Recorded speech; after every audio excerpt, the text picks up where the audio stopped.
55 करोड़ नितिन गडकरी द्वारा गदरपुर मटकोटा रोड के लिए राशि स्वीकृत होने पर प्रेस वार्ता।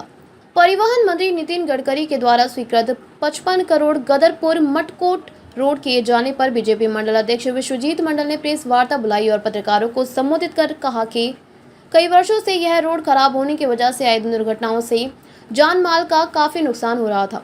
परिवार के दीपक बुझ गए थे, जिसके देखते हुए सांसद अजय भट्ट जी और क्षेत्रीय विधायक अरविंद पांडे जी के अथक प्रयासों से माननीय परिवहन मंत्री नितिन गडकरी जी को धन्यवाद दिया।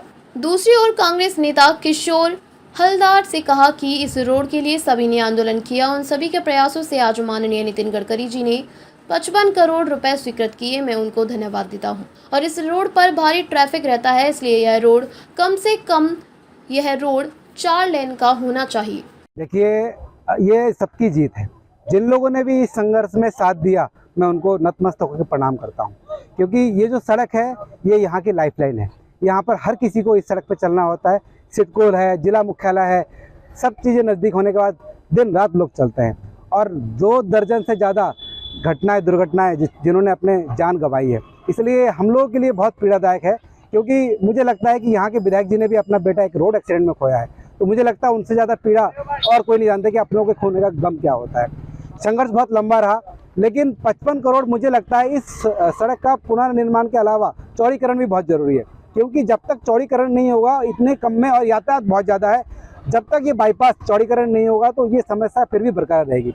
तो मेरा प्रशासन से ये भी मांग रहेगा कि अगर इसमें संशोधन होकर इसकी चौड़ीकरण 4 लेन किया जाए तो ज़्यादा अच्छा होगा। और बात रही फ्लाईओवर की, तो फ्लाईओवर का लगातार मेरी पीडब्ल्यूडी के अधिकारियों से बात होती रहती है। वो ये कह रहे हैं कि गोरखपुर जो पूर्वी डिवीज़न है, वहाँ पर एक प्रस्ताव गया है, जैसे ही पास हो जाएगा इसका काम तत्काल शुरू हो जाएगा। सॉइल टेस्टिंग का काम चल रहा है। अच्छा, अगर रोड जो श्रेयपूर्ण बयान है, ये मूर्खता का बयान है। आप जनता के प्रतिनिधि हैं, आपकी जवाबदेही है जनता के परेशानियों को ठीक करने का। सड़क कौन चलता है? हर कोई चलता है। जो मूलभूत समस्या है, अगर उसका समाधान आप नहीं कर पाएंगे तो आपको प्रतिनिधि चुन के हमने भेजा है, आपको प्रतिनिधि बनने रहने का कोई अधिकार नहीं है। इसलिए ये गलत है कि कोई श्रेय ले रहा है, ये उनकी व्यक्तिगत राय है। मैं मानता हूँ कि अगर आप किसी भी संवैधानिक पद में हैं तो आपकी जिम्मेदारी बनती है उस विधानसभा क्षेत्र की, उस संसदीय क्षेत्र की हर एक व्यक्ति के समस्याओं का समाधान करें। देखिए, फ्लाईओवर तो बहुत ज़्यादा ज़रूरत है।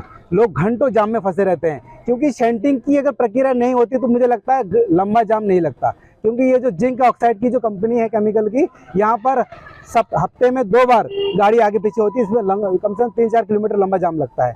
कोई स्कूल का स्टूडेंट है, कोई मरीज है, वो जाम में ही रह के अपनी जान गंवा देता है। इसलिए ये बहुत ज़्यादा ज़रूरत है। और सुनने में ये आया कि एक बीजेपी नेता जिनका पेट्रोल पंप वहाँ बन रहा है, उन्होंने वहाँ पर आपत्ति लगा रखी है। तो ये दुर्भाग्यपूर्ण है कि आप जनता के द्वारा चुने गए हो और आप जनता की समस्या ना समझकर आप अपने स्वार्थ के लिए सोच रहे हो। ये बहुत दुर्भाग्यपूर्ण है। मैं ऐसे कृत्य की बहुत कड़े शब्दों में आलोचना करता हूँ।